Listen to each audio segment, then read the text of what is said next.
LRBT2, question 12 in the flaws. So we're going to be analyzing a consumer advocate's argument. So with these flaw questions, we want to know something, our answer is going to be something that actually does occur in our stimulus and that hurts the argument. So our consumer advocate says that last year's worldwide alarm about a computer virus, they defined the virus, was a fraud. Okay, that's a pretty big statement. And we're either going to take that huge statement as a fact and use it to leap onto something else, or that's going to be our main conclusion. So this virus is a computer program that can destroy other programs and data. Not really helping us with anything there. So companies selling programs to protect computers against viruses raised a worldwide concern about the possibility that a destructive virus would be activated on a certain date. So basically, it sounds like a bunch of people started like freaking out, saying, "Oh, we're gonna have a virus. We're gonna have a virus." I guess this is probably like what happened in like the 1999 thing. I don't know. I wasn't really remembering at that point. But basically, all these different companies that sell antivirus program software were making everyone panic about a destructive virus. They say there was more smoke than fire, however. So they're trying to be funny here using a colloquial term that really doesn't make sense. But they're saying, okay, people were more concerned than they should have been. Only about 1,000 cases of damage were reported around the world. So I don't know about you, but that's still kind of concerning. So there was a virus that did destruct. It did some damage. So the company's warning was clearly only an effort to stimulate sales. So here we are. We got to ask ourselves what's wrong with this argument.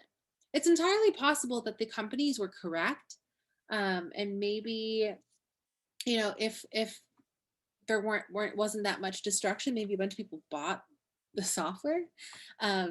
Maybe like they're getting way too specific here. They're saying, "Oh, this is the only way or only reason that they would have warned people. There wasn't that much damage, therefore this was a hoax." But like it's entirely possible that maybe they did think it was going to be important and they were just miscalculating. Maybe they genuinely were concerned. Maybe they thought they were trying to stimulate sales and warn the people. There's a couple of things that make this wrong. So let's see, why is this flawed? A, it restates its conclusion without attempting to offer a reason to accept it. We don't do that here. That would be circular reasoning. We would go ahead and say, it was fraud because I know that it was fraud. We're not doing that here.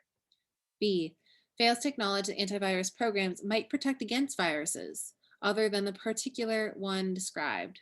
So this might be true, but our argument and our conclusion is basically that the alarm about the virus was a fraud.